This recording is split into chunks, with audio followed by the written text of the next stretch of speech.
কোনো ভয় লাগে না। আমি এই আন্দোলনে সাফল্য অর্জন করতে চাই।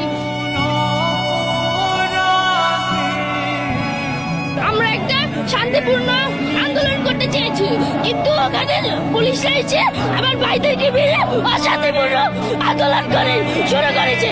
সেজন্য আমি এখন এই আন্দোলনে অংশগ্রহণ করব। তুমি তো অনেক ছোট, একদমই বাচ্চা, তারপরও এই আন্দোলনে যুক্ত হয়েছে এবং সাথে মাও আছে। কেন আসলে আজকের এই আন্দোলনে এসেছো? কারণ আমার বড় ভাইদেরকে মারা হয়েছে, আমার আবু সাইদকে মারা হয়েছে, রংপুরে আমার বড় ভাই আবু সাইদকে মারা হয়েছে। সেজন্য আমরা একটা শান্তিপূর্ণ আন্দোলন করতে চেয়েছি। তার মধ্যে পুলিশরা এসে আমাদের ভাইদেরকে মেরে একটা অশান্তিপূর্ণ আন্দোলন করতে চেয়েছে। আমাদের কথা তারা গুলি করলো কেন? আমাদের সন্তানদেরকে শান্তিপূর্ণ আন্দোলন করতে দেওয়া হোক, আর এই দাবি মেনে নেওয়া হোক, আর বিচার চাই আমরা, আর সরকারের পতন চাই, শেখ হাসিনা পতন হোক। কান্না করো না। আজকে ভয় লাগে আসলে? না, আমার কোনো ভয় লাগে না। আমি এই আন্দোলনে সাফল্য অর্জন করতে চাই।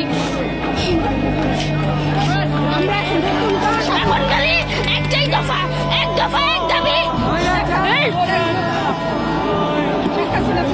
মুগ্ধ যেভাবে আমাদেরকে শিখিয়ে গেল, মুগ্ধ যেভাবে পানি দিয়ে তার কয়েক মিনিট পরে আসলে আমাদের মাছ থেকে হারিয়ে গেছে, মুগ্ধকে আসলে মনে পড়ে? অবশ্যই মনে পড়ে। আমরা একটা শান্তিপূর্ণ আন্দোলন করতে চেয়েছি, কিন্তু ওখানে পুলিশরা এসে আমার ভাইদেরকে মেরে অশান্তিপূর্ণ আন্দোলন করে শুরু করেছে। সেজন্য আমি এখন এই আন্দোলনে অংশগ্রহণ করব। মুগ্ধকে যারা মারলো, সাইদকে যারা মারলো, আরো বাচ্চাদের যারা মারছে, তাদের মৃত্যুর সময় যেন তাদের পানির অভাব হয়, আমরা সেই দোয়াই করবো। আমাদের এখন শেখ হাসিনা। আমি এখান থেকে শিখেছি যে অন্যায় হলে এটার প্রতিবাদ করতে হবে।